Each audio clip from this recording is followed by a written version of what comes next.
All right, good evening, everybody. And we're back with another episode of What the Chill. Podcast. I got my boy Ed with me. Yeah. Back, full daddy duty and all. We're going to get this podcast done. We got a great guest tonight. Pretty excited, man. I've really come to know this guy. I'd say over the last 6 months, and I've really appreciated the friendship that I've created with him.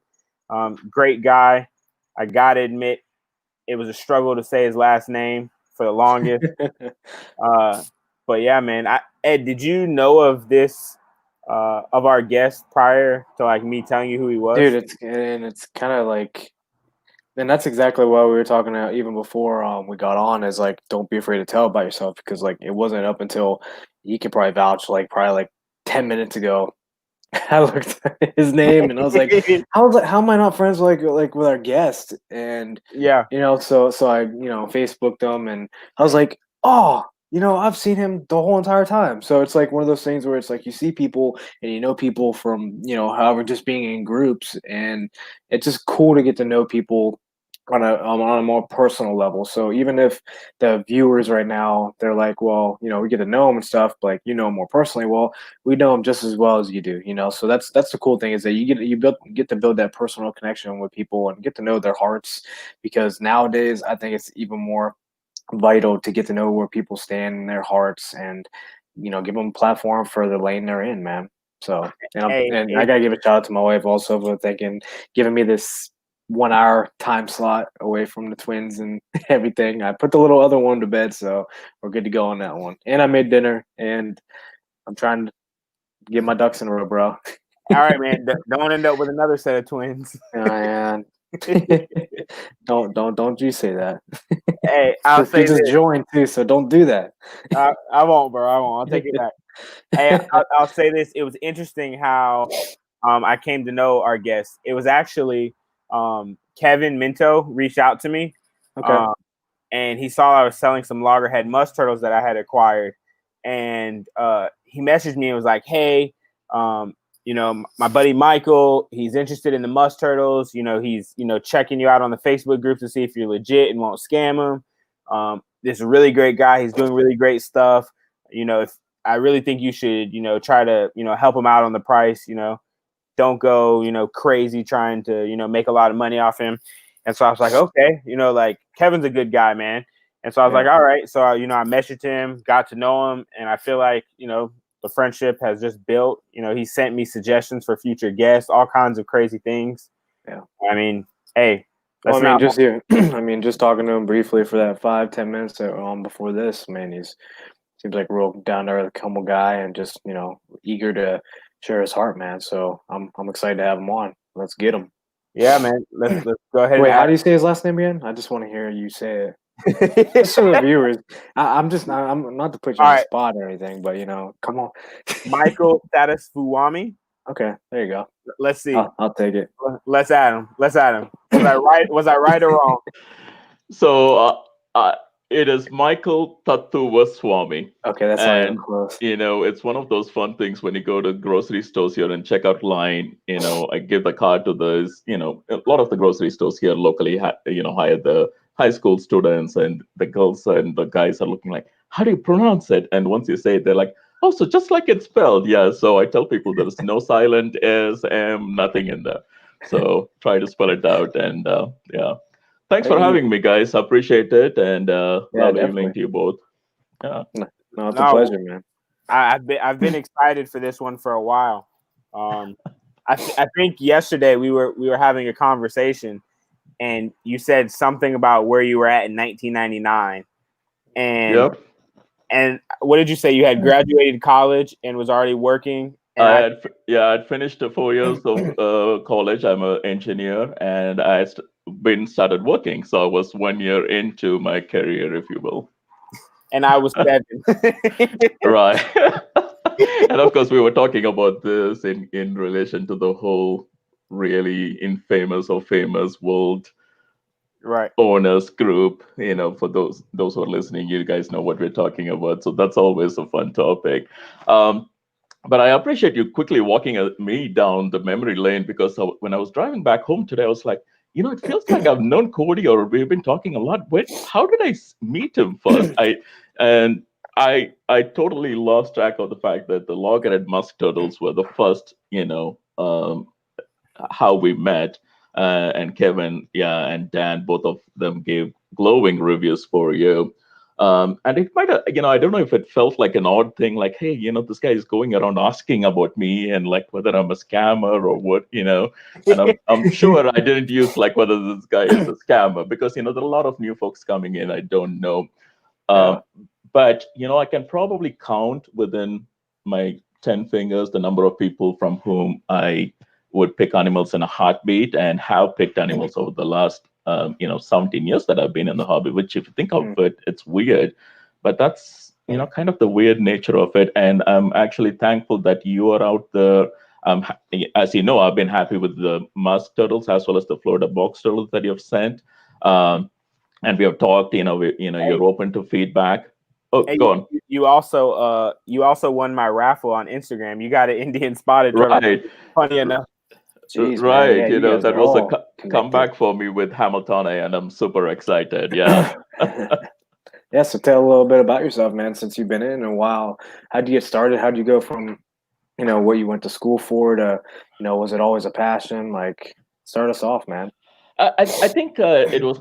I think there was always something, when it comes to turtles and tortoises, but I don't know that I even realized I was, in love with them or drawn to them, and it didn't become a passion until I moved here.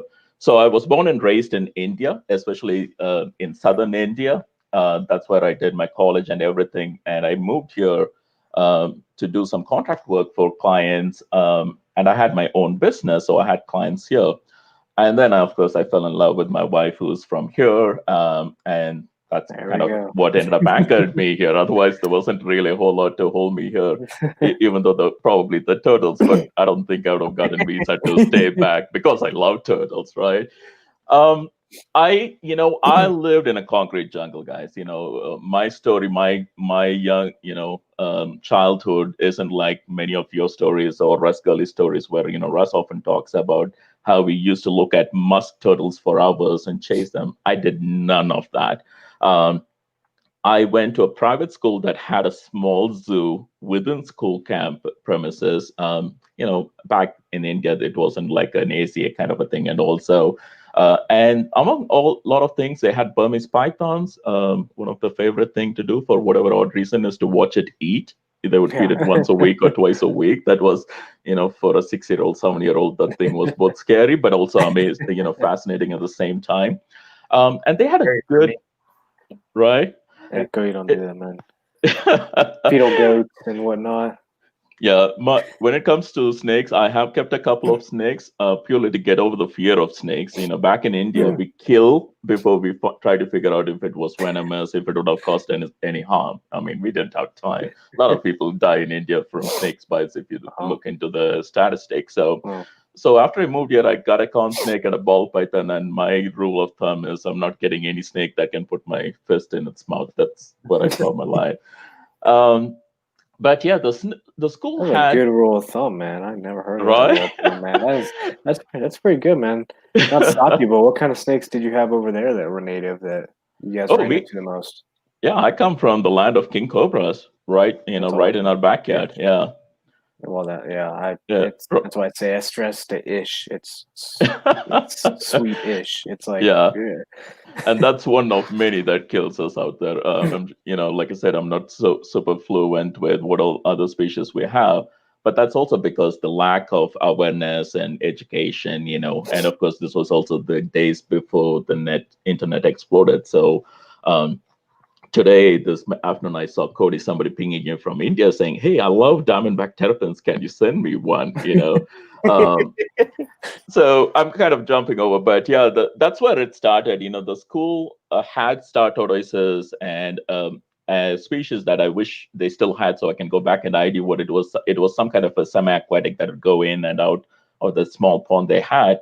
And as a kid, I always got to school a little bit earlier or stayed back a little late, and I would stand and watch them. Those and the pigeons were some of my favorites. I don't know why, but I was always in love with pigeons. I don't have any. Slingshot, right? No. What is that? No slingshot No slingshot? What is that? with the pigeons. You said the pigeons. Oh no, no, That no. was one of my favorite pastimes. But actually, I No. wasn't that very nice. I had a BB gun in the backyard. Not very nice. Sorry. Yeah, let's not go down that road. Then I might have to dig it real deep. But I think that's where it started. So I was always fascinated. But like I said, grew up in a concrete jungle, and neither did we study about lots of fauna and wildlife in any of our curriculum. The awareness in itself was very low. I specifically mentioned I grew up in southern India because it's fascinating. In that region where I grew, turtles were actually considered as bad omen. They were considered as bad luck. Really? So much to go. Somebody went as far as coining a phrase like, a turtle enters your house, you're kind of gonna go broke. You're gonna be doomed. Really? Which yeah, I never heard which of is the turtles actually being like that. Huh. right. So that was a key point, I think, for me because now I didn't learn this until I moved here and started, reading more. But in northern India, especially in Bengal and all, they actually worship. Now, of course, they will worship, but then they will also butcher them during the Durga Puja or Kali Puja, whatever. No offense to any friends, in the religion, Hindu religion, who are listening in. But it's a very fascinating thing, But like South America, if you look at it, I've heard that turtles are considered as fish, and they eat yellow foods and red foods during the Easter time. Again, so it's from a cultural standpoint, within regions, the different views people have, it was very fascinating. So I grew up listening to that turtles are bad, luck, and so there was no chance of having those as pets. But neither did we have any exotic pet store. At the most, you had aquarium stores, shops that sold ornamental fish, birds, not even puppies. Until later, maybe closer to 2000, when purebred puppies became popular and people Were you started really getting. like inland, or you by any kind of bodies of water or anything I like was that? I was inland. I did after I graduated. I moved to Chennai, which is a coastal town. But yeah, I was born and raised in inland. Gotcha. Yeah. Huh. So around 2000, the whole art of Feng Shui exploded in India. Now, one thing about India is a lot of people are very religious. They're also very superstitious. So many of them will look for any ways to get more prosperous, and improve on their life. If they're, dealing with health issues, they will look for anything that can help them, right? So Feng Shui became popular, and all those people who were saying turtles are bad luck now started going and collecting or purchasing turtle figurines and started putting them at home, hoping that would bring good luck, which was very fascinating. And when I started looking into that, then I started learning that in China, turtles were revered and they were worshipped. Now, again, they butcher it after that, but again, a fascinating culture, right? So I'm like, how can turtles be bad luck for us and then good luck for neighbors in China? That doesn't make a whole lot of sense, right? So I started, keeping my eye out, and when I moved to work to Chennai, which is that coastal town I was talking about, my landlords, they owned an ornamental fish store. So I asked them, hey, do you guys get turtles? And they're like, no, nobody buys turtles here. But again, with art of Feng Shui becoming popular, that all changed. They started bringing arowana fishes. They started bringing flower horns. Is that what it is? Am I remembering that correctly? Ones with the like bump. Yeah, with a bulbous head, right? Yeah. Now, of course, people would buy that, and even one of my uncles, I'd give him a real tough time. They would buy it and put it like in a small 30-gallon tank, kind of a thing that's got filtration and everything. The fish is huge. I'm like, how are you going to get good luck by tormenting this small animal, putting it in a small tank, and saying it's going to bring you good luck, right? So that's kind of where I kind of going off track from my family a bit, and this landlord finally one day said, hey, come and take a look. And they had like about 3 or 4 inches large sliders that Yeah. I don't believe they were legal. I believe they were brought in with ornamental fish, so very much like the wildlife smuggling stories you would hear. Here, I think that's how they made their way. So I did what any newbie would do. I grabbed them both, had no clue if they were male or female. Promptly named them Romeo and Juliet, put them in a 10-gallon tank, went and saw Rocky, picked up a rock, put it in there, and said, "Be merry," Oh my gosh. So yeah, that was my beginning, if you will. But then I wanted to learn about them. I wanted to know how to take care of them, how to do right by them. So internet thankfully was around, and I hopped on King Snake, and I think we briefly talked about this the other day. King Snake forums were a big help for me, and I started looking at other species, and man, fell in love so hard with diamondback terrapins and map turtles. No points That was for guess. before you moved? Before I moved. Yeah, this was before I moved. Man, King Snake got around. Oh yeah, yeah. I mean, imagine the search engine back then wasn't Google; it was Yahoo and maybe AOL, and thankfully they picked up. Ask Jeeves. Right. Sorry. That was, I think, a few years later. But I'm surprised you remember it, because a couple of weeks ago when I was listening to you guys' podcast, and I think this was when Dan was on the show, and you guys are going like, "Oh, we're all in our 20s," and I'm sitting here thinking, why on earth am I going on a show with these 20-year-olds? Look, you want to be able to say that in about 2 weeks? Could have just waited a couple weeks. I'll be 30 here October 2nd. So I'm breaking that barrier, man. Right. Reptile Costco. it most probably was. I don't know if there wasn't anything that was not on King Snake. Hey, Greg. And Turtle Forum, Austin's Turtle Forum was a major help. I'm pretty positive my account on that forum, I created it when I was still back in India. I don't know if I ever updated it. It might still show that I'm from India. And Turtle Forum, Austin's Turtle Forum was like a lot of the Facebook groups. A lot of the folks there are now like, such wonderful friends. And to think that started like 17 years ago, it's just amazing. Christy from Central MS Turtle Rescue, I think you mentioned she's going to be on the show. Cody, she was a Turtle Forum member. Ferry, who owns and manages Turtle Arts, met all these guys in a Turtle Forum, and I wanted to go to Daytona show, not so much for the show in itself, but to see these people. That was my major drive to want to go to Daytona. So then they unleashed me here in the US, and I was like a kid in a candy store. And man, I've kept just about any species you can think of, except for some of the larger species. I've been considerate and smart enough to think of my space restrictions. But even that, I've had calico hatchlings, that I raised them probably for 3 or 4 years. I've had aldabras up here. Oh, really? Yeah, Ed, you might not know, I live in the mountains in Northern California at 2,500 feet, so we get pretty cold. Yeah. I gave Russ a hard time on this. He thinks, I'm still walking around in flip-flops and shorts in California. Nope, we get 4 seasons, which is one of the things I love about where I live. And so, yeah. Yeah. That's awesome. So how did you keep your aldabras, and how did you keep a lot of your animals?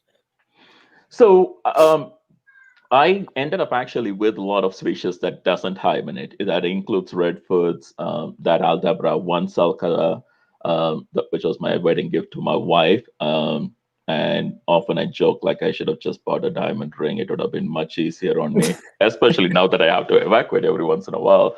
2018, I was carrying, I wasn't smart enough to, quickly think of a cart or something. I'm hauling this 100-pound sulcata for like 70 feet. I'm like, my wife still laughs about it. So I set up, after we moved to our home, one of the reasons we moved where we did was, because we wanted space. And I set up a 20 by 15 reptile house, set it up with heating. It's probably got much better insulation than my home, actually. And that's, where I keep and raise most of my animals. Now, my sulcata has its own 10 by 15 A-frame greenhouse kind of a thing, where I set it up for the winter with a radiant heat panel, and it does well out there. Yeah. I got a question for you. How did Well, first off, what kind of engineer are you? I'm a computer science engineer. Not a stereotype, just happened. Okay, I need you to say it again. I missed it. I'm sorry. Oh, I'm a computer science engineer. Okay, I got Yeah. So I started my career more on the system side, IT, but I then moved into programming, and now I mostly focus on project management. you. Okay, so let me ask you a question. All right, I know you're a computer science engineer now. Do you ever find that your engineering background ever helps you in any way with your animals, maybe the setups, your ideas, your ability to like map out things, maybe even using computer software? I'm just curious about that. Absolutely. I think our friends at TurtleRoom, got me beat on the softer side of it with the data log, with their logging software and all. But so kind of talking a little bit about the Turtle and Tortoise preservation group. My main contribution to the group was in setting up and managing our membership database, and continuing to suggest and make improvements for our website and trying to improve user engagement. So that definitely comes in handy. But on a day-to-day basis, yeah, my engineering, the design and the shop aspect of it comes in handy. I'm not as awesome as some engineers like Paul Vanderskov. I don't know if you know him, if you've seen his work. The dude is unbelievable. I mean, I'm lucky to call him a friend, and he continues to be an inspiration. Um, you know, the things that he stumbles upon and works on, he puts a lot of us to shame. So, given that, I would say it comes in handy for me a little bit, simply because my mind works in terms of organization and stuff a lot more than physically constructing stuff. Gotcha. Yeah. No, I feel like a lot of people don't realize, even if you're not, a wildlife biologist or a zoologist, there's other ways you can contribute to, I don't want to say your hobby, but I mean, essentially your hobby, the things you're really passionate about. Like there was a time when I felt like, I was like, man, I'm a teacher. I don't really want to be a teacher. But then, through talking to people, they're like, well, you can still, educate people about reptiles, about turtles, even though you have fourth graders. And so like, that's been something like I'm really pushing, especially this year, is like getting my students, because they're the future. So if I can get 23 students to learn more about the native population of turtles and what they can do to help save them and things, like I feel like I'm accomplishing something. Like this morning, in fact, I shared it on my Instagram. I played a Garden State Tortoise video for my students, and there was part of me that was like, okay, these kids are about to be bored out of their mind, but they didn't say anything the entire video. 22 minutes solid, eyes glued to the screen. And granted, I played his hatchling video that he posted a couple weeks ago, so there's nothing but baby turtles and him explaining it. But like the kids were in it, and right. I think like we all have a contribution we can make. And I think that's very important to recognize. I mean, there is. So I think when I was on the podcast with Anthony and others, they were asking, when are you going to make a presentation at the TTPG? One of the reasons I actually haven't made a presentation is that when you look at some of the awesome work that even Anthony does, Paul does, I'm like, come on, I cannot make a presentation that looks half as impressive as what they're doing. But that does not mean, to your point, you're not contributing or you cannot contribute. You can contribute in other ways. You're not a biologist, but if you have some time, you can use that time to spread the word about the work that these biologists are doing. And as many of us know, most of these biologists, conservationists are out there working on pennies and whatnot, always looking for some funds, some grants. You can help them, get hooked onto that a little bit. You can help, inspiring minds like you're talking about.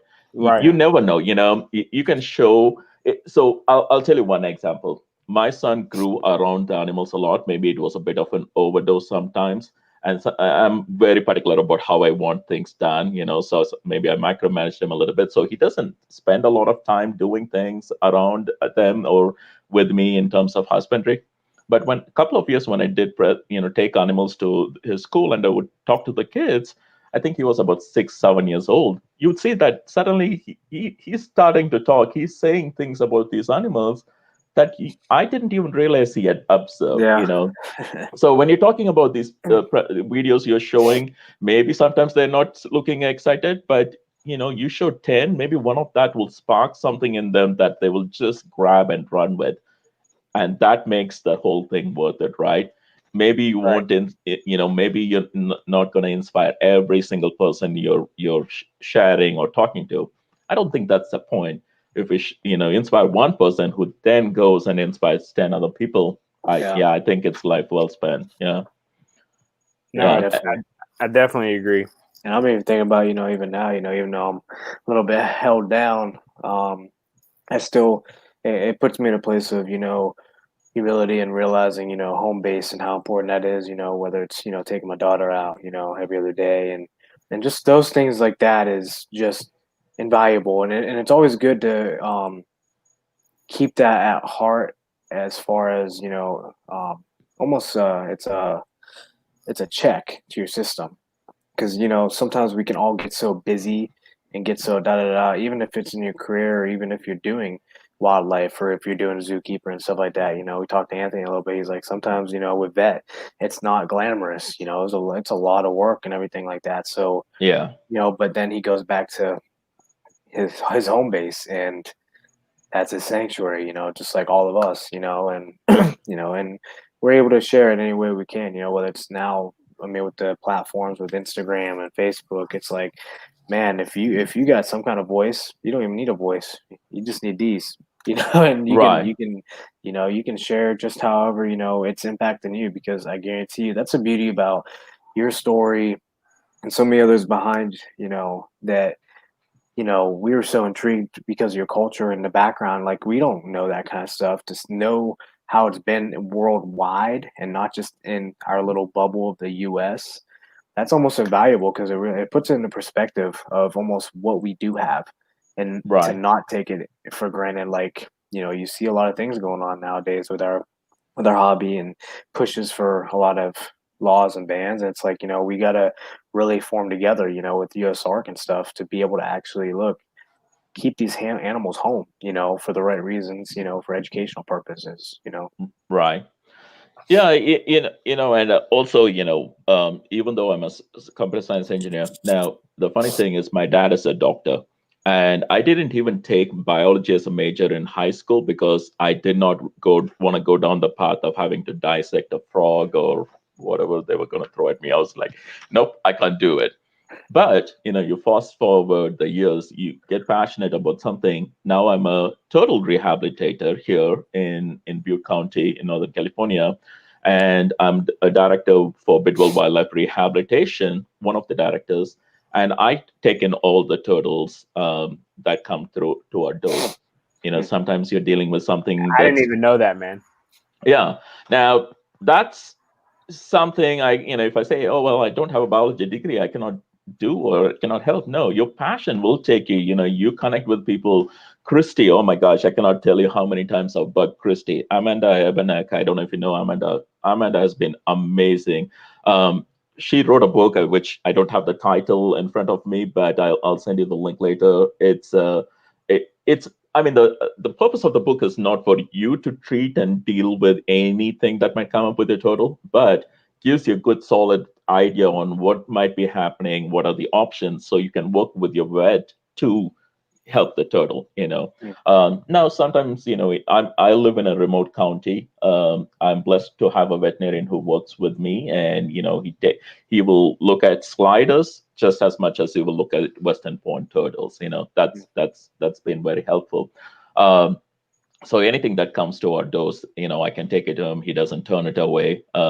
Again, that's a VC hospital as well, which is where Anthony works. That group has been very helpful, and so I mean, once when you have that drive to learn and you want to help, you want to contribute, you can get places.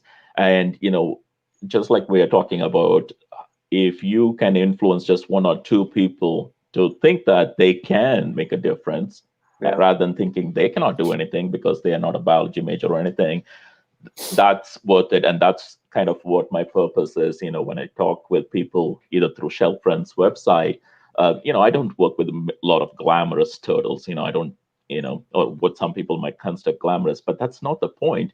You take somebody, for me, think about it. The journey started with the red-eared slider.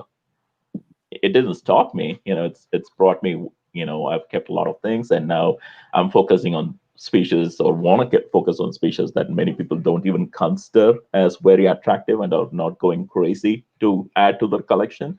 But that species needs protection as well, or it needs a champion, if you will, because there will come a time when maybe a whole bunch of people will want it, and we want to make sure that there's enough to go around, so they're not going and harvesting from the wild. You look at the market trend, if you will, if that's something we can even call it.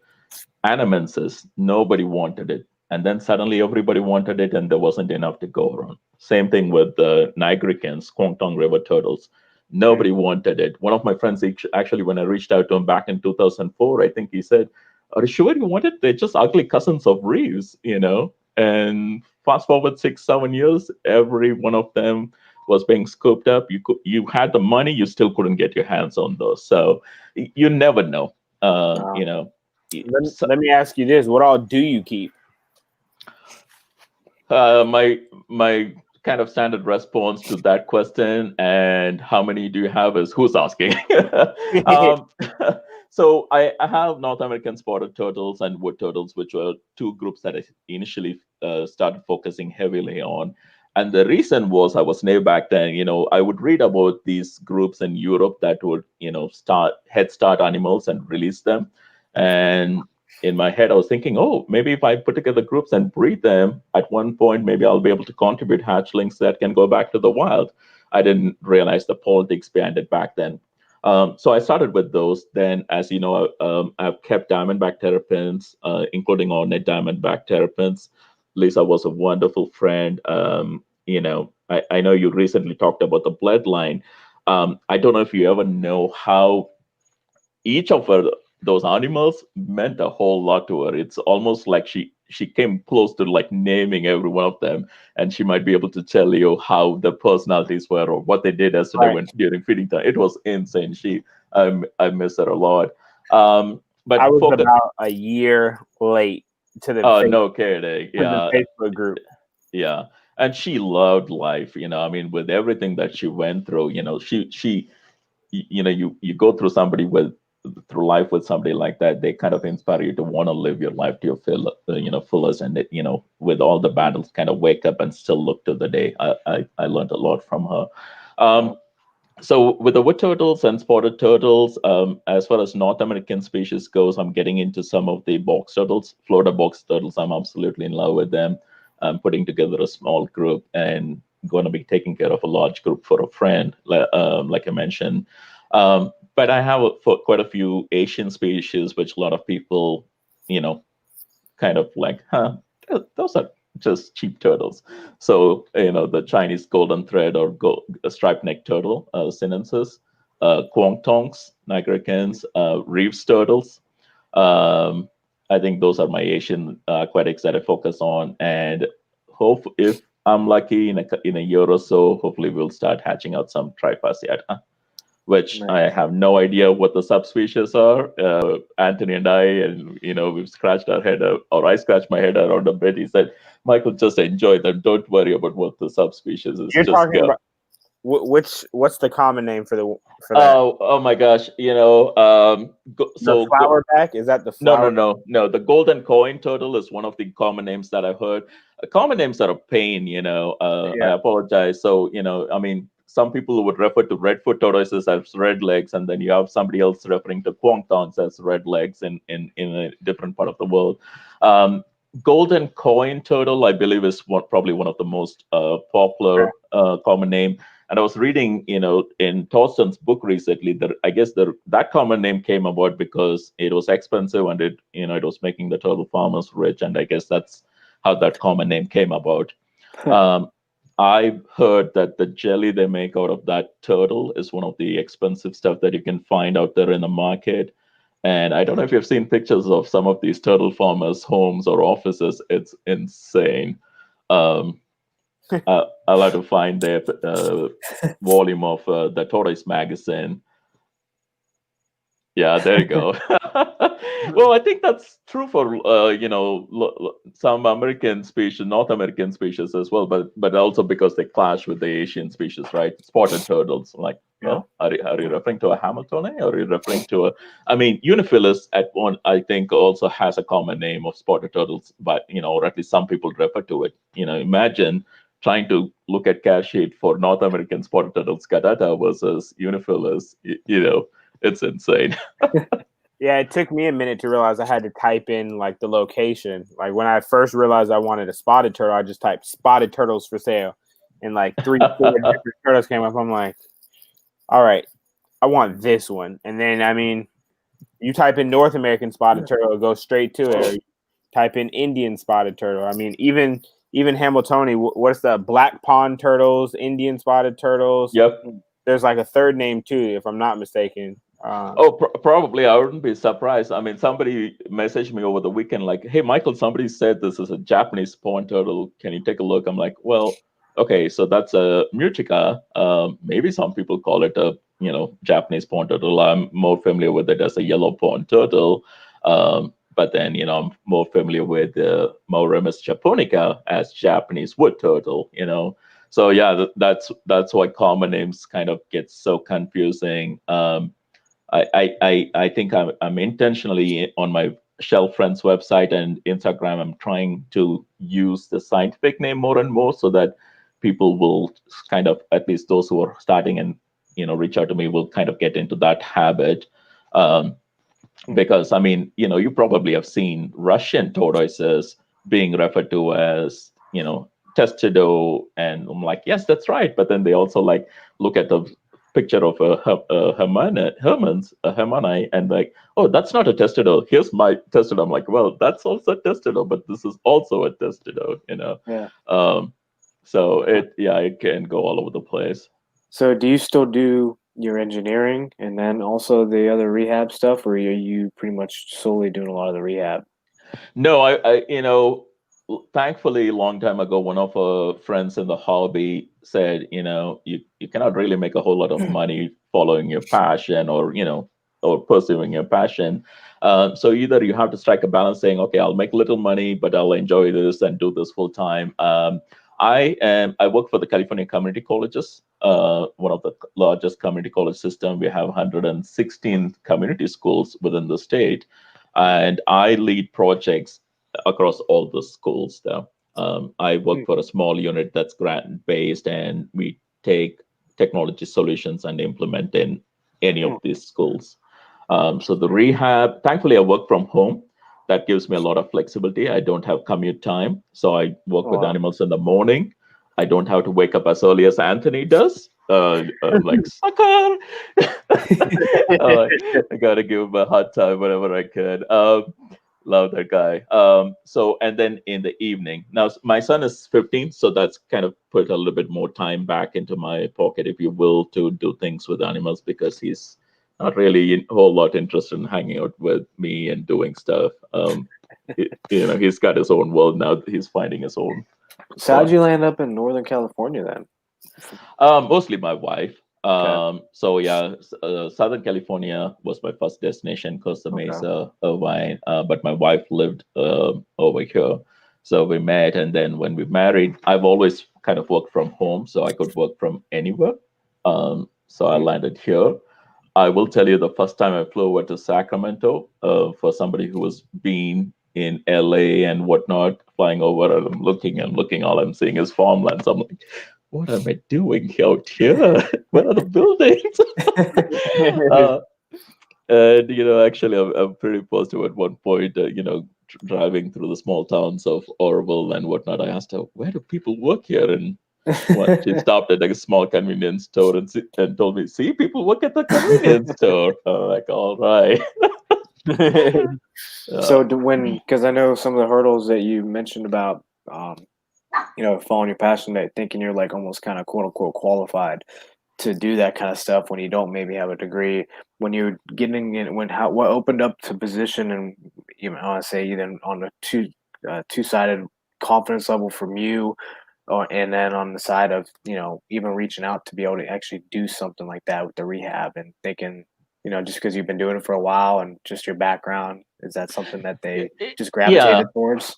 Yeah, when you look at a lot of the rehab groups, a lot of them use volunteer time, right? Again, rehabs, when depending on the state, especially rehabs, there's a need for rehab groups, but there isn't really state funding to throw it and Yeah. start, biologist staffed groups, right? So our group, I think we take in animals, like possums, raccoons, things that eat by turtles, but we keep it at a safe distance.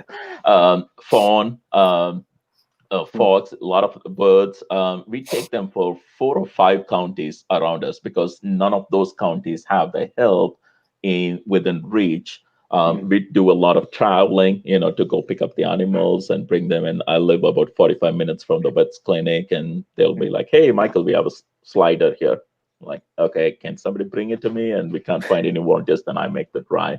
So it's something that you feel a sense of purpose, so it drives you to do it. And they actually reached out to me when they saw an interview that I gave. I was still a member of the Sacramento Turtle and Tortoise Club, but I live close to Sacramento and moved from there. And I didn't want to reinvent the wheel, so I started a branch of the Sacramento Turtle and Tortoise Club here in my county. And one of the news reporters got wind of that, and they did a small segment. And the director of the wildlife group at that time saw that, and she came and met me. She saw my setups. She kind of like, okay, oh, so this is not a guy who's just throwing a bunch of animals in his backyard, keeping them all together, and saying, "Oh, I take care of turtles." He's going about it in a proper procedural way, because when it comes to rehab, the records and processes mean a lot more than why you're cutting corners if needed, or not following processes. So she's like, we could use your help. First, let me start with my one turtle. I'm traveling a lot. I need help. Can you take it, adopt it? And it also has some medical issues. Can you help with it? And that's how it started. So these people will find, the purpose kind of found me, if you will. But I didn't turn it away because I wasn't a biologist. I learned a lot from Phyllis Rood, who is the president of the Sacramento Turtle and Tortoise Club. She's not a biologist, but she used common sense more than anything else, when approaching things. First and foremost, do stuff that makes sense before you turn to a vet or whatnot, depending on the situation at hand, right? So I learned a lot from her. So when the opportunity came, I didn't have to think twice about whether I will be useful for the group. Yeah, that's awesome, man. So you mentioned most of the time you got your knowledge from the forums early on, and then as you kind of progressed, you kind of just bounce it off a lot of the relationships that you built, and then, pretty much like most people, like, and that's what I think nowadays people think that they don't realize what they have accessible to them. It's like you don't have to go any like ground zero digging anymore, and that's something like me and Cody, I think we talked about, was how awesome even the TurtleRoom is, is making like almost hubs and databases to where, there's endless amounts of stuff out there, but what can you trust? What's reliable? That's where it gets tricky for a lot of the newcomers, right? And that's why I think it's important. So one of the things that was extremely helpful for me in the Turtle Forum days was this Facebook platform. Is when we were talking to people in Turtle Forum, it was purely about the turtles. Now that's what happens in the Facebook groups as well, but we've gotten into the habit of like, hey, I know Cody from Diamondback Therapy, and I'm going to send him a friend request. I'm going to send Ed a friend request. Now, I think at the start of the program, you asked, how am I not friends with this guy? In a way, that's by design. I don't have the habit of sending friend requests to people because I know them. I'm like, I don't know this guy personally. I don't know that might kind of feel creepy or anything. If he wants to be friends, let him send me a friend request. And then I also have this long friend request that I'm like, I don't know you. Where did I see you? Where are you from?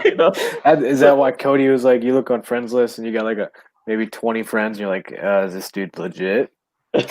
So call me old school on that front, if you will, but that's also saved me a lot of sanity, because Yeah. now I'm not looking at the political beliefs or the religious beliefs or whatever it might be, and I'm not going and bashing my head out on something. It's purely about the turtles, right? So that was awesome thing for me at Turtle Forum.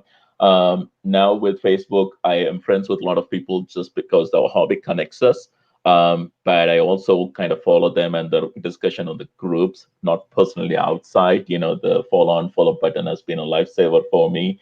But yeah, the connections is invaluable, and that's why I love what you guys are doing, because it allows people to discover other people who are doing something similar to what they want to do.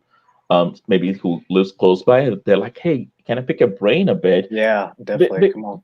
yeah, because when you talk about the forums, right, or the groups, there's so much chatter going on.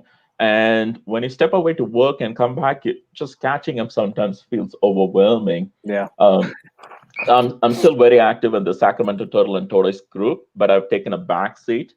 If some of the other members or new members give advice, unless it's grossly inaccurate, I don't step in and try to throw in my way, or try to correct people like, no, no, no, here's how we want to go about it. Because one of the things I strongly believe and promote through my website and my shell friends hobby side of the business, if you will, is there is more than one way to set up and care for an animal. Know what the species you're working with request, and maybe you can get to the end point like 5 different ways.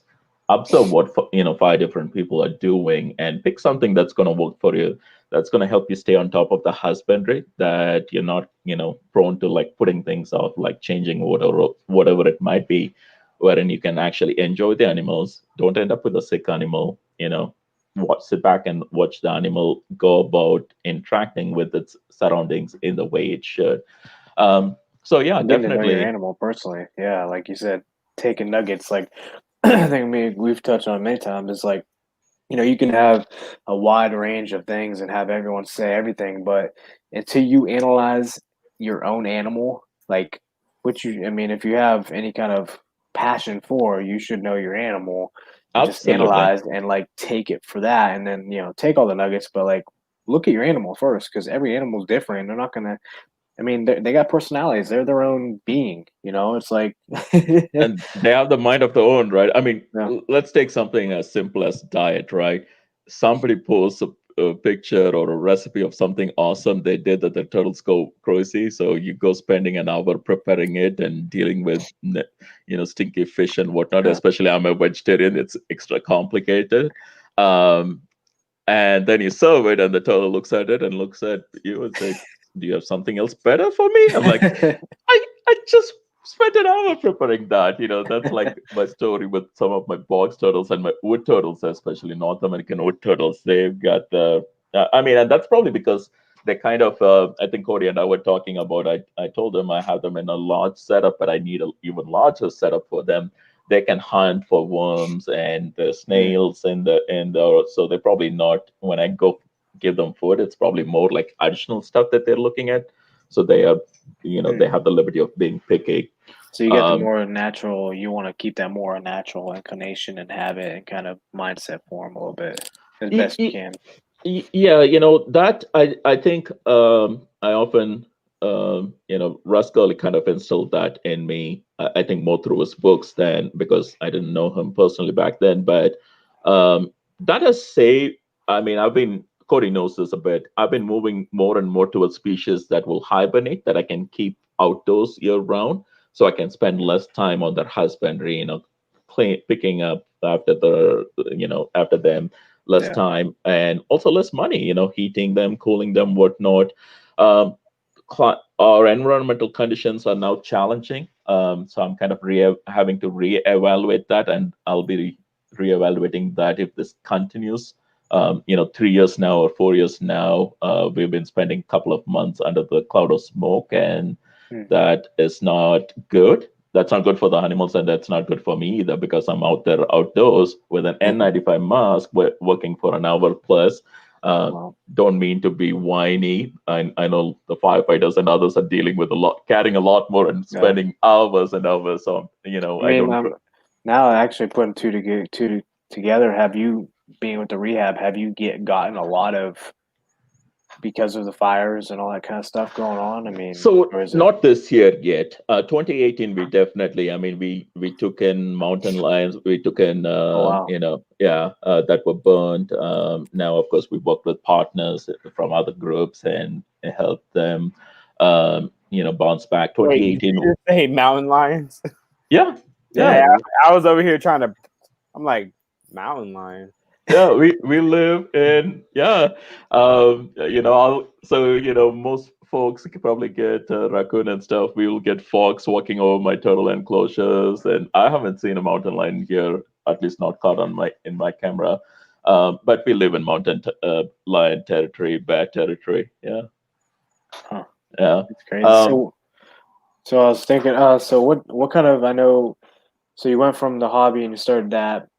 Now it's kind of like something that you just do as a hobby, so to speak. And obviously you got your, rehab and stuff. So is there something like that you maybe, or like other than like your personal animal goals, is there something that you maybe want to work towards as a vision goal kind of thing? Or is it just loving what you do and enjoying life and making money? yeah, no, definitely, my hobby and will continue to be a big part of it because that keeps the enjoyability factor in it. When you take a rehab side of things, it's like 50-50 on a good year, Yeah. success rate wise. Sometimes you kind of, especially on that side, you try to put your hat and say, no, I don't want to get too attached. I don't want to get too invested in this animal. Yeah. This could go anyway. So very much like you were talking about with Anthony, he sees that in the hospital and then comes back home and he's got a sanctuary.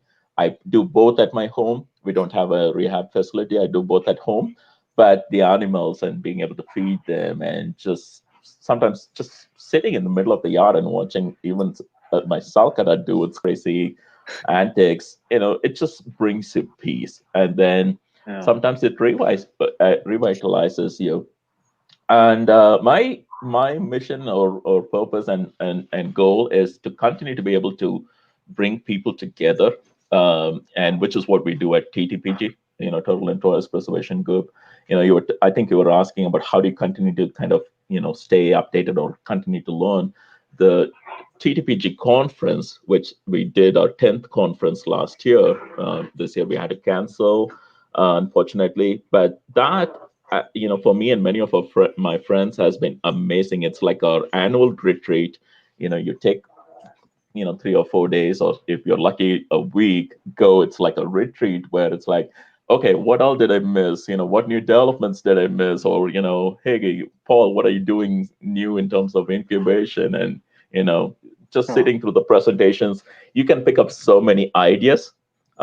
Sometimes that gets you in trouble, because I'm coming back home, and when I'm flying back home, I'm sitting in the airport. I've got time. I'm like making a list of, okay, what else little things do I want to do or change when I get back home? And it's right in the holiday season as well, so sometimes it gets tricky.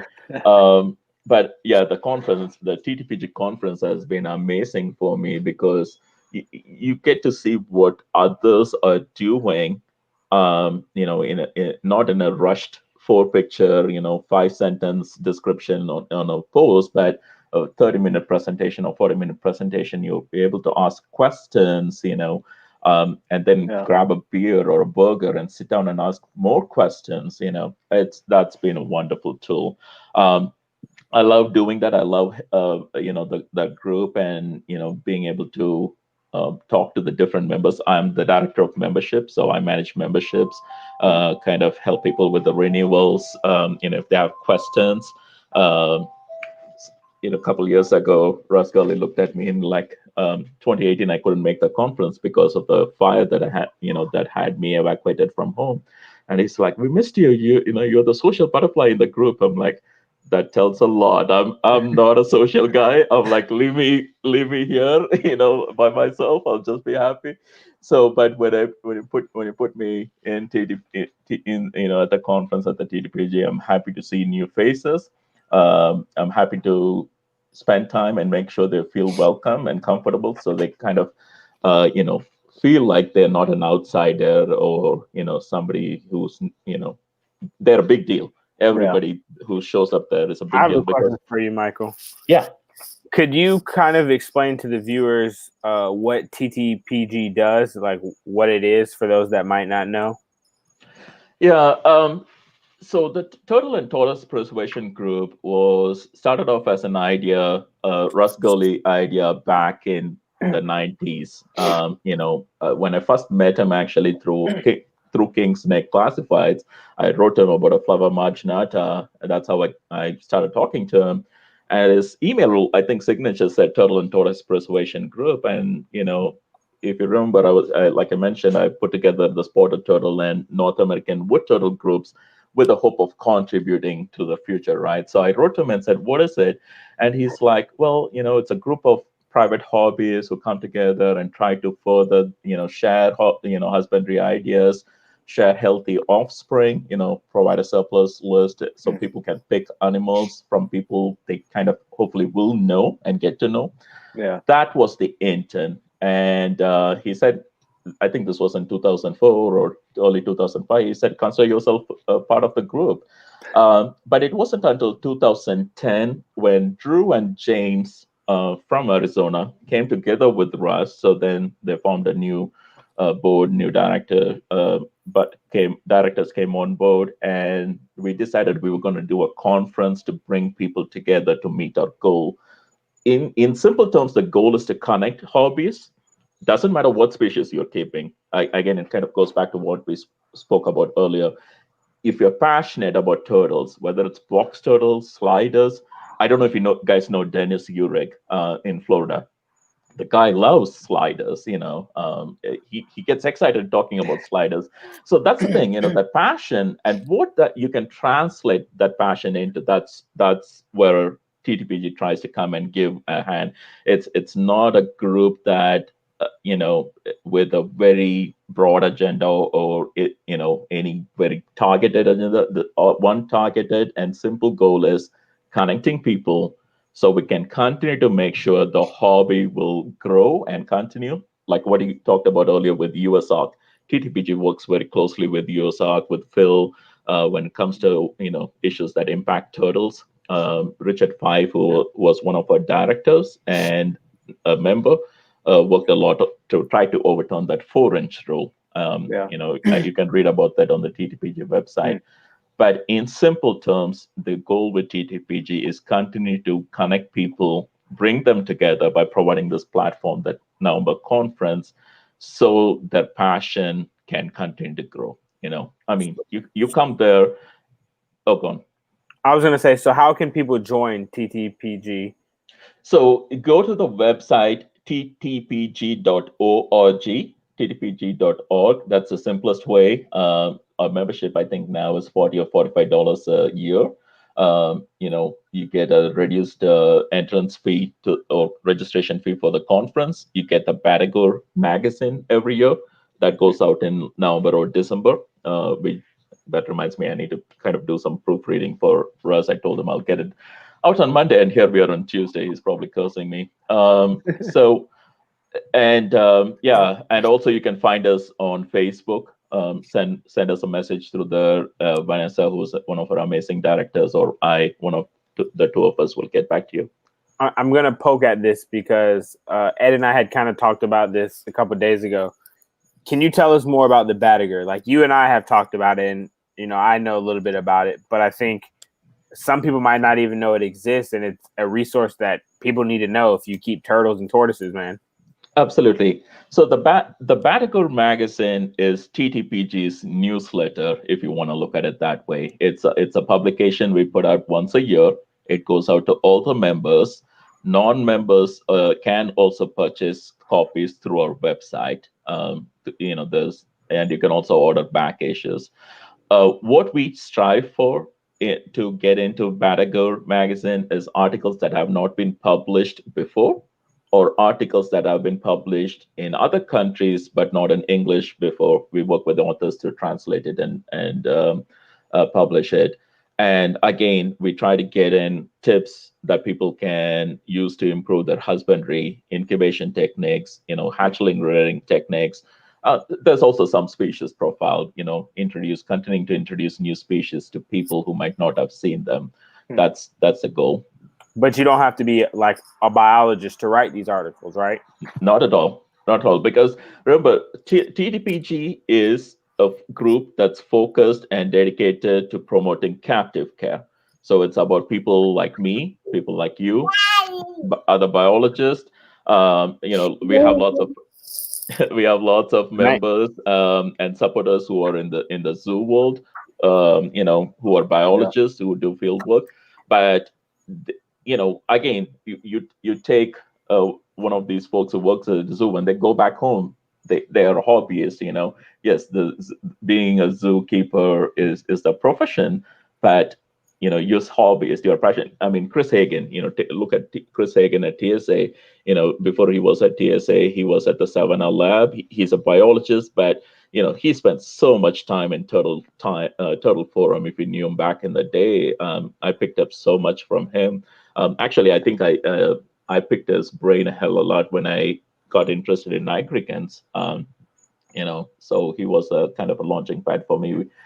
He and Paul, when it comes to nigricans. So yeah, anybody. I mean, if you have something that you believe has changed, made your life easy in how you're keeping a species, or if you come up with some great way to maintain a species in a challenging environment, in either be it a very cold environment or a very hot place, share that with us. We want to learn. We want to. So it's not a biological, or it's not a journal with a lot of biological data, field data. Now, we did started publishing the Batagur monograph starting last year, and that's a publication that focuses on describing new species. It's a peer-reviewed journal, but the Batagur that goes out to members, it's about improving, husbandry, improving your success with hatching, incubation techniques, or just sharing anything fun that has tickled you, that other people will say, I want to do that. It sounds like fun. I want to, get in on that. That's what it's about. I mean, I don't know if you've seen Anthony's article or YouTube videos. Do you know he uses snake racks to raise a good number of animals, and his results are amazing. He actually made that video a year before he wrote about it in the Batagur magazine, but I looked at it and he and I talked about it. Again, it's a common sense approach. Imagine when people buy a hatchling, you're like throwing get a mercury vapor bulb, get this filter, that filter, and throw a whole bunch. Sometimes that's way overwhelming for hatchlings. I mean, how many times have you heard people saying, I came home, found my hatchling, got stuck in the filter intake and it's passed away, Sometimes simple goes a long way. But again, I'm not saying just throw it in a kidney bowl and simple doesn't mean bare bones. You've seen some of the pictures I've shared. You can create a secure, functional enclosure without going too crazy, and build on that. That's the thing. Observe your animal, kind of learn. I mean, you can have two diamondback terrapins. One of it might kind of act funny in the same water depth. You lower the water depth, then it behaves differently. Like Ed said, they kind of have their mind of their own, and it's not a one size fits all. Yeah. No, definitely, man. So what? One more thing about the event. You said it's once a year, and then is that something that with a fee anyone can kind of join? Absolutely. It happens once a year in November. Like I said, this year, unfortunately, we're not going to be able to meet because there was a lot of uncertainty. But it happens in Mesa, at the Mesa Convention Center. We are kind of close. The last couple of years, we've come very close to kind of being at max capacity there. So I guess that's a good problem to what have. State is where's that at? Mesa in Arizona. Okay, gotcha. Yeah, Mesa. We're Florida boys. No, I'm not. I'm sorry. You're an Ohio boy in Florida. You're lost. I'm a fish out of water. Hey, Wayne Hill, out of Florida, he takes the time to come and join us. He used to be a he used to be a board member. Sorry, he used to be a board member. Is a wonderful supporter, and man, he sent some of the amazing turtles to our TTPG auction. So every year after the conference, Okay. Drew and James run the Phoenix Reptile Show, which is happening this year in November. I'm a little bit jealous because they get to see other friends. I've been contemplating maybe going. I haven't decided yet. And the first evening, Saturday evening after the show, we have a benefit auction that benefits TTPG and USARC. Again, like you gentlemen mentioned previously, USARC does a lot of awesome work. They are friends and supporters of any legislation that will impact. Of the hobby on the turtle side of things. Some people say, well, they're only talking about snakes, or they're only fighting legislation that impact snakes. Well, that's not necessarily true. No, Majority of the majority of the legislation is going after snakes, so that's they're taking it there. But once in Florida, where you're about to get hit with diamondback terrapins, so yep. My understanding is that USARC Florida is working on that, right? Yeah. Yep. Yeah. We at TTPG are kind of keeping an eye on it. One of the things is you don't want too many cooks in the kitchen, but like I said, we have great relationship with USARC, and to show our support, we do that benefit auction that benefits both TTPG and USARC. Yeah, especially when those high calibers, and that's one thing it's kind of, we wish it didn't have to take those kind of situations for people to come together. Yeah. But, ultimately, I think, hopefully it translates into that maybe. Yeah, it's funny you mentioned that. That's something, especially being where I am. And of course, I have to tell you, you mentioned your Florida boys. I'm excited to hear that Obang, Wait, he is an Ohio boy. He'll get offended. Okay. I'm not about that salt life, bro. Yeah. I love my seasons. I love my deer hunting. A couple of days ago, my parents pinged me and said, my parents are in India. They're like, why don't you consider moving somewhere? You're battling or dealing with these fires year after year. And I have to say, our friends in Florida are one of my inspiration. They're like, they deal with hurricanes every single year. They rebuild. 2005, you asked me, I was like, why do they live there? But see, that's the thing. It's home. 2005 was a bad year in Florida for hurricanes. Oh my God, yeah. Hurricane Charlie. That was the year I was going to go to Daytona. That happened. I'm like, nope, and I've never set foot. But that's the thing. It's home. Where you live your dreams, where you build your dreams, and it's a very different thing. It's not just a building where you can say, okay, I'm moving. Next door. Well, and honestly, you could probably relate to the fires that it's probably birthed more life than actually devastated. Just for example, with me and my book, my children's book that I published, that reason why it even came to pass was because I was inspired by after Hurricane Irma hit, rescuing a baby sea turtle. So you can find new life in just about anything. It's just about taking it, making sure you're looking at it from that perspective rather than a daunting kind of thing, And imagine if we all came together like we do during those, when those disasters strike. Imagine if we lived our life like that every single day, or more than good share of what we're doing now. It would be incredible. But and I think that's the thing. Some of these folks become heroes through these disasters. I've run into people and I ran into people in 2018. Who just rolled up their sleeve and said, okay, I've got time, I've got, some money to give or whatever, what can I do? And when we start looking at it from that perspective, doesn't matter if you're a biologist, you can help. And, we often, when we talk about turtles and tortoises, we talk about how the future is bleak and all that.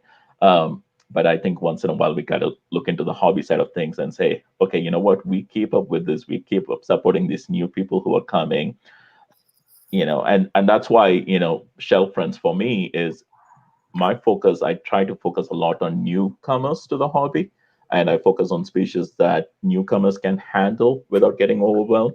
Yeah. And the idea is that it'll spark some frenzy among some of them, that they will go and do some great things. Yeah, That's definitely. the Amen, man. hope. Yeah. That's good stuff, man. Well, you're definitely inspiring and encouragement, and I know you said, like out there, saying, which is, so it's almost like, I hope, and I know that most people, this will feel like a fresh breath of air, and seeing, not just a name, but now a person, and like just, man, how actively involved you are, and not just doing it because you love it, as far as like a hobby version, I mean, you're impacting, lives of animals and people. So, I mean, we're really thankful that you came on and shared even from your origin, I mean, that stuff that is, from that perspective, it kind of puts things in reality, especially where we're at nowadays. So I think we all need to see everything that's going on, but also analyze, just I think that appreciation, that grateful heart goes a long way, in our community. And if we keep that at the heart of things, I mean, just from hearing you talk, man, it's nothing but passion, but it's also gratefulness and appreciation, coming from, you were talking about turtles were a bad thing and that's all you knew growing up. And now look, so you can't tell me that, not to say a change of heart, but it's not about, even if you didn't love turtles, you definitely appreciate them.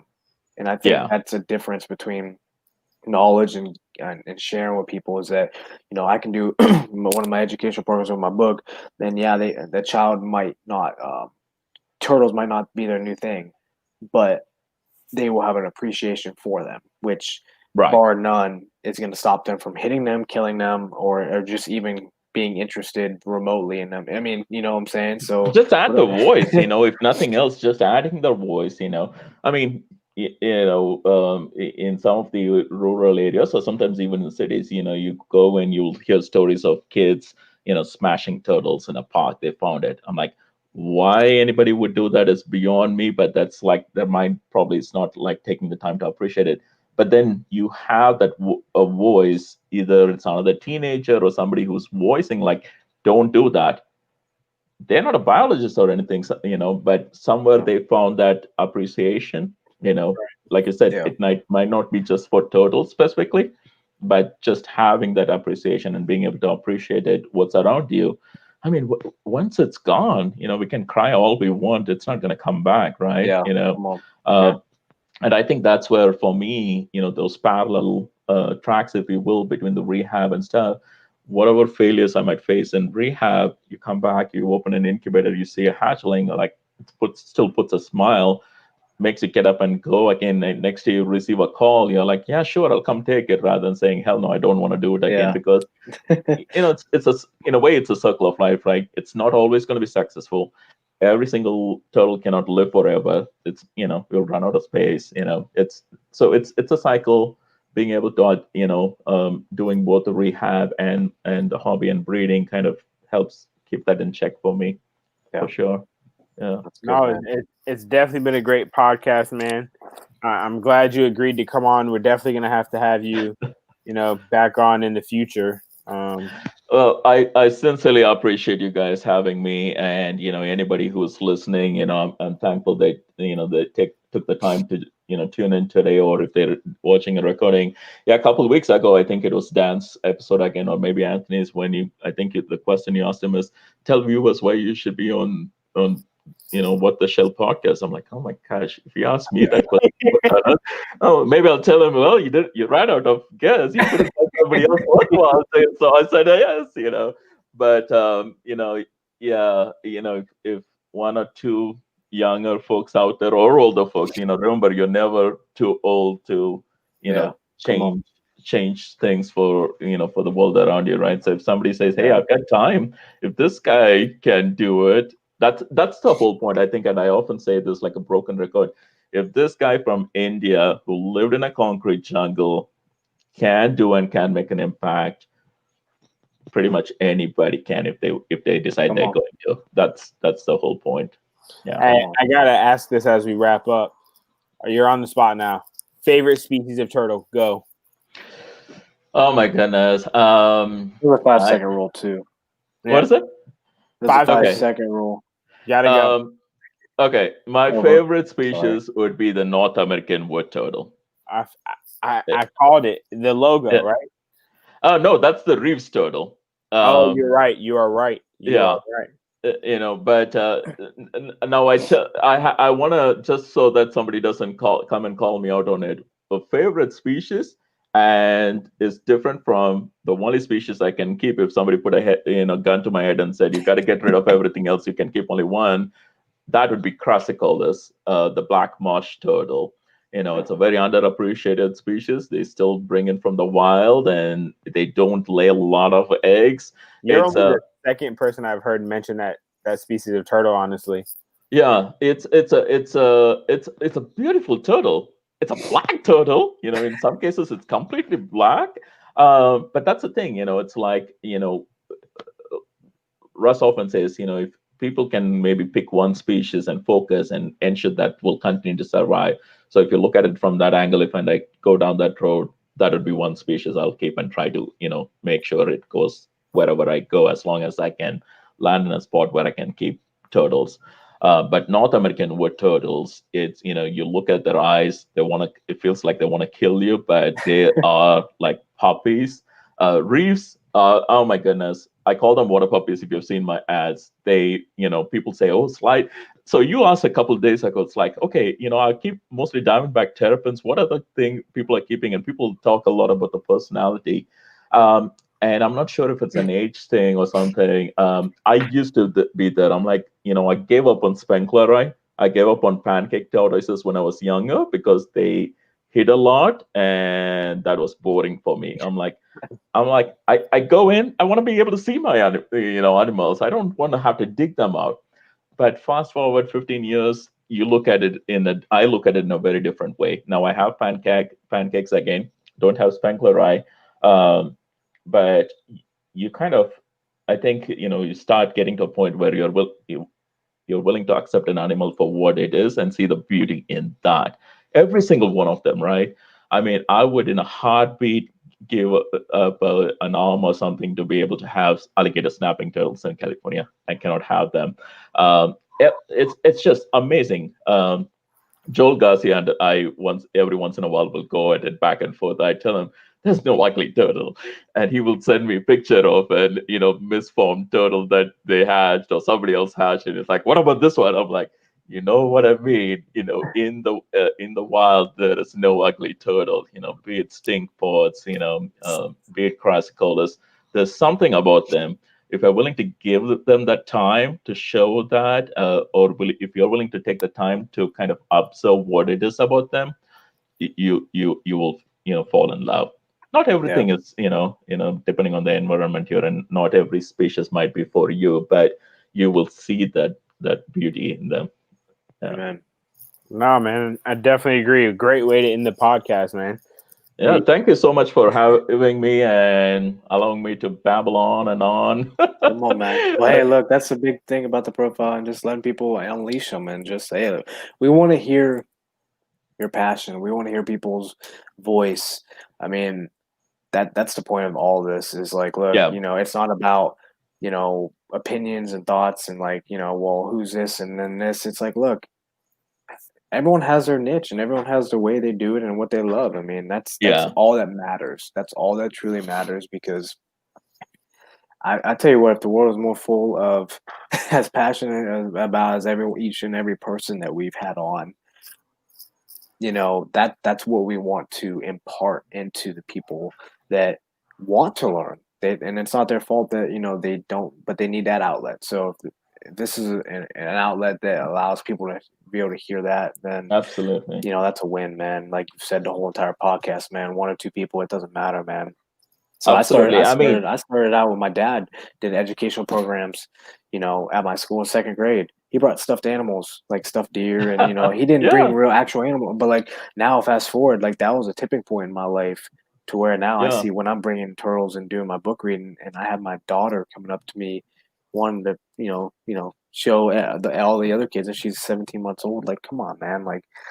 That's the thing. Yeah, um, I think the podcast and what you guys are doing, it allowing people. I mean, the beauty of podcast or this kind of a platform is even if you're driving, if you have data, put it in the background, listen, Yeah. and something sparks you like, oh, you know what? I want to go back and look at the recording. I want to look at this, pay attention to the specific point he or she was talking about.